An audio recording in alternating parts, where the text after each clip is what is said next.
Two more lights over there. Stories of wreckers, explosions and a deadly phantom heralding death await the team as we travel to Carmarthenshire. What's that? Hello?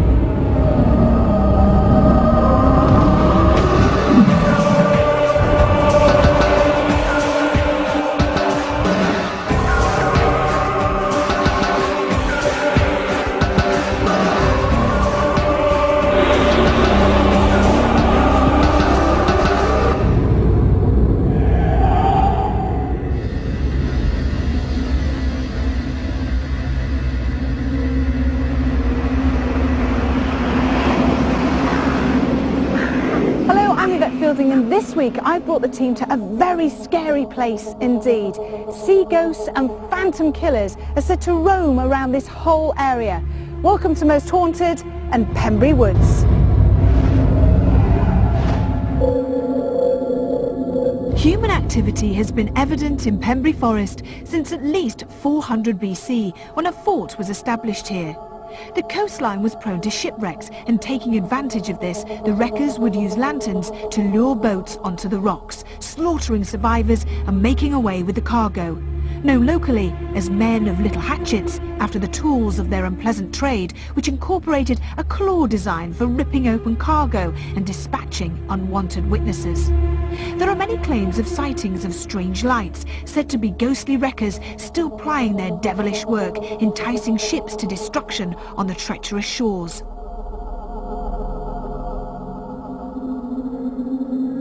From the 19th century, gunpowder and dynamite was produced in the forest. By the dawn of the First World War, a large ordnance factory was built to increase production of munitions. As World War II approached, it became the Royal Ordnance Factory and saw massive expansion. Close by was an RAF airfield where Spitfires flew many sorties during the years of war. Not surprisingly, there were many crashes as badly damaged craft tried to make it home. It is said that the ghost of an airman haunts the forest, carrying a terrible curse, as anyone witnessing this vision is said to die within the week of the sighting. The forest still bears the scars of its martial past, with old rail lines and several concrete bunkers still visible amongst the dunes and the trees. With such a varied history and such convincing local rumour, the Most Haunted team felt an obligation to investigate. If facing phantoms wasn't enough, we have to face the elements, as our HQ for this investigation are these tents. So will it be the cold or the fear that gets to us first? We have 24 hours to find out. Obviously this is the beach, but unfortunately we're not here for fun. We're here because this is an incredibly haunted area. Numerous ghost ships have been spotted along this coastline, thought to be the wrecks of ships lured by villagers into rocks for plundering. Nobody knows exactly how many ships were sent to Davy Jones' locker in this way, but one is seen more than others.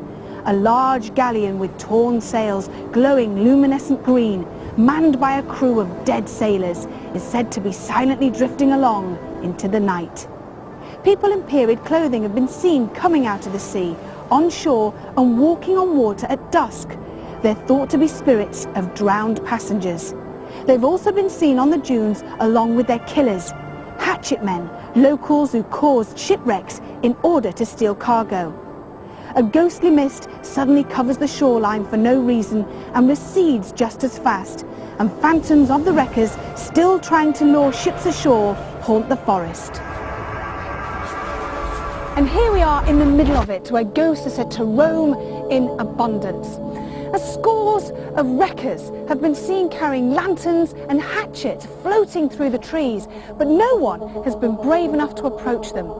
Ghosts of workers that died during an explosion at a factory on this site are seen wandering in this area, and at least one airman that died during World War II has been seen around the forest.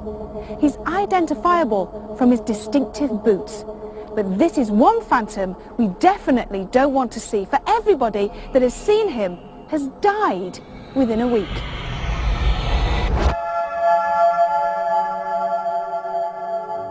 These strange bunkers dotted around the forest would have once housed many trains while they were loaded with explosives.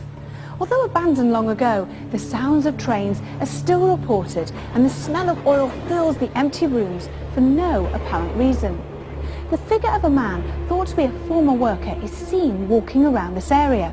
He's been reported many times working on non-existent engines and is thought to be the cause of the poltergeist activity in this area. What stories had historian Leslie Smith learnt of this unusual place? Now, we're told romantically that wreckers are people who set lights to cause these accidents. As a historian, I have to say to you, there's not much evidence that it happened widely, but what I have to say to you is people did come and scavenge those beaches, and they scavenged the living and the dead. Some of the victims of these shipwrecks were fairly famous in their own right. One we think of with great sympathy and distress is Madeleine Coquin, who was in fact Josephine, as in Napoleon's, niece, only 12 years of age. She was found with a finger cut off, where the ring had been removed from her finger. They couldn't even let her body lie in peace. She was buried quite near here. There is a concentration of life and death here, and greed and passion. And when we move around these woods, onto the beaches, and deep in the bunkers that represents the wars and the power struggle of the British Empire, we might also find the spirits of those that linger, and some of them will have very guilty consciences, and by God, some of them deserve it. This was going to be a particularly unusual investigation, in that we would be spending an entire night outside at the mercy of the wild coastal weather, besides whatever else we might encounter. I asked parapsychologist Dr. Kieran O'Keefe how we should prepare ourselves for the coming vigils. This is a location that I just can't wait to investigate. For you, what do you think is going to be the most interesting part of the investigation? Because we've got the beach, the forest, and we've also got the bunkers. For me, in terms of setting up experiments, doing baselines, the bunker is the place to focus on, just because it's easier to control that particular environment. With the beach and with the forest, you can't control it in any way. So even though they're interesting in their own right, it'd be very difficult to set up any sort of experiments. What about a lot of the local people saying that they're seeing apparitions of the ghosts of sailors and passengers of shipwrecked boats? They see them floating, almost walking on the water. What do you think to that? Do you think it's just lots of people making stories up? It's very difficult. Normally I rely on environmental explanations as a possibility, so EMF, infrasound. We can't really rely on that in this sort of environment. However, there is a local law, you know, almost like a law, L-O-R-E. This local legend about all of the wrecks that have happened in this particular area, and the sailors and the scavengers, all of that. It is part of local knowledge, so there is already a suggestion effect. As for people seeing the actual apparitions, I find that very intriguing, because unless somebody's fallen asleep on the beach, unless they're making it up, just for the sake of a story, it's very difficult to find an alternative explanation for what's going on. Fantastic.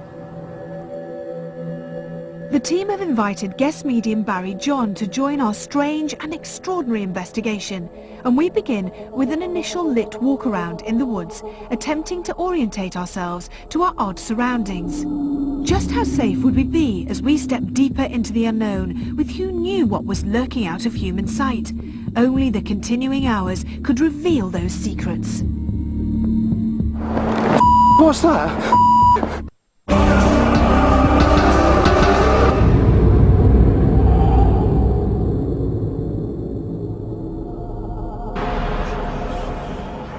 The Most Haunted team are investigating Pembrey Woods, a vast area of beach and woodland on the Carmarthenshire coast, said to have a history of paranormal activity stretching back into the very beginnings of time. Joined by guest medium Barry John, we are taking our first uncertain steps into the unknown, in an investigation which will see us spending the entire night outside at the mercy of the elements.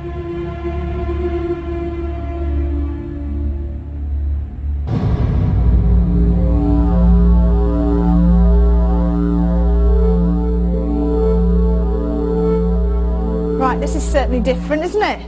It is, yeah, and I'll tell you what I'm aware of, Yvette, as soon as we start walking in, I'm aware of this really heavy I know we've got the buses in here, but I'm aware of this really heavy diesel smell, as though somebody would have actually committed some sort of suicide in this place with some sort of asphyxiation or something over the face. Any name with this gentleman that killed himself?